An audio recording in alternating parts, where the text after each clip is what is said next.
আমার জন্মদিনের ব্লগ। জীবনে যে কটা জন্মদিন পার করে এসেছি, এই জন্মদিনটা সেই আমার প্রথম জন্মদিনের মতো বিশেষ। আমরা বাঙালিরা যেইভাবে জন্মদিন পালন করি, কেরালার জন্মদিন পালন কিন্তু একদম আলাদা। তবে যেহেতু বাঙালি হয়ে জন্মেছি তো, তাই আমি কোনোটাই বাদ দিতে পারি না, আর শ্বশুরবাড়ির নিয়মও বাদ দিতে পারি না। আমি দুটো মেনেই চলার চেষ্টা করি। আমার এই জন্মদিনটা প্রথম জন্মদিনের মতো বিশেষ। কারণটা বলি, দেখুন, আমার প্রথম জন্মদিনের কথা তো আমার সেইভাবে মনে নেই, তবে এই যে জন্মদিনটা আমি যতদিন বেঁচে থাকবো আমার স্মৃতির পাতায়, মনের খাতায় বেঁচে থাকবে। আর তার কারণ হচ্ছে এটা আমার মা হিসেবে প্রথম জন্মদিন।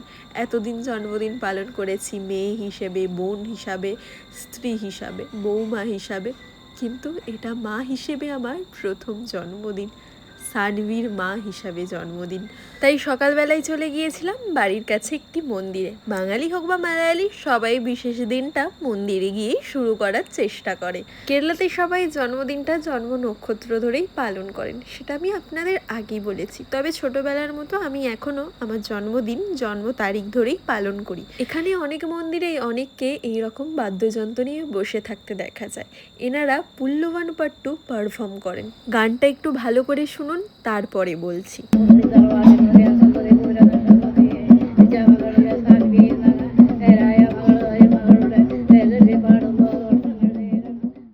এনারা হচ্ছেন এক সম্প্রদায় যারা পুল্লভান পাট্টু গান করেন, মানে ওই নিজেদের গানের মাধ্যমে নাম, গোত্র, তিথি, নক্ষত্র জেনে প্রার্থনা ভগবানের কাছে পৌঁছে দেন।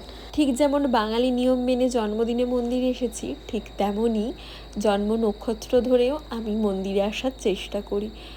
আমি যদিও আমার বিয়ের আগে আমার জন্ম নক্ষত্র জানতাম না। আমার এখানে বিয়ের সময় আমার শ্বশুরমশাই এখানে জ্যোতিষী দিয়ে আমার জন্ম নক্ষত্র ছক তৈরি করান, তারপরেই আমি আমার জন্ম নক্ষত্রটা জানতে পারি।